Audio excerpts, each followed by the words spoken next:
지난 대선 직전 윤석열 대통령을 겨냥한 허위 보도 의혹을 수사하는 검찰이 뉴스타파 김용진 대표에 대해 강제 수사에 나섰습니다. 검찰은 신앙림 전 언론노조 위원장과 김만배 씨 사이에서 허위 인터뷰가 보도되는 과정에 김 대표가 개입한 걸로 보고 있습니다. 취재기자 연결합니다. 백종규 기자.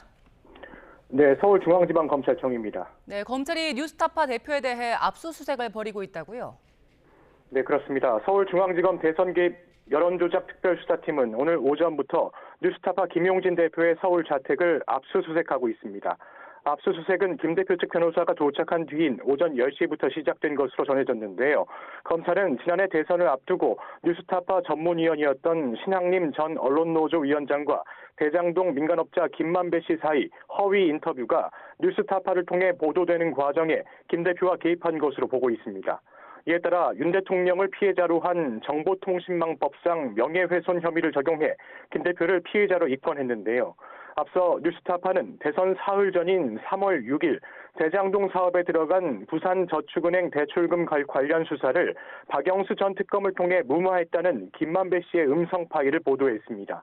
김만배 씨가 대장동 브로커 조우영 씨에게 박 전 특검을 소개해줬고 당시 사건을 맡았던 윤석열 대검찰청 중수 2과장이 청탁을 받고 수사를 무마해줬다는 겁니다.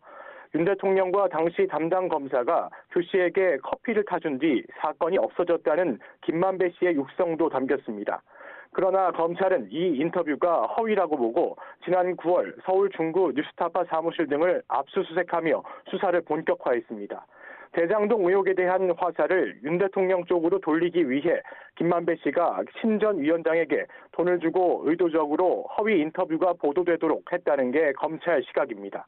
그 대가로 김 씨가 신 전 위원장에게 책값 명목으로 1억 6,500만 원을 건넸다는 건데요. 검찰은 김 대표가 김만배 씨와 신 전 위원장 사이 돈거래 사실도 미리 알고 있었다는 정황을 포착한 것으로 전해졌습니다.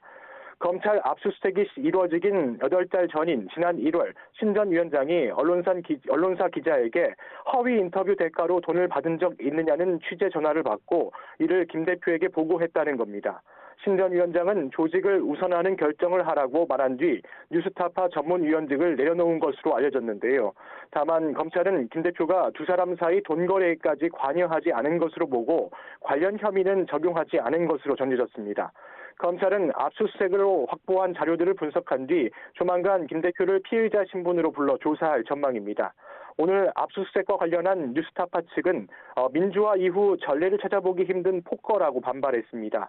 법 질서를 존중하는 차원에서 뉴스타파 본사와 한상진, 봉지욱 기자 압수수색에 협조하고 필요한 자료를 이미 제출했는데도 아무런 수사 성과를 내지 못한 채 수사를 확대하고 있다며 언론 자유를 탄압하는 폭거에 검찰이 책임져야 한다고 비판했습니다. 지금까지 서울중앙지검에서 YTN 백종규입니다.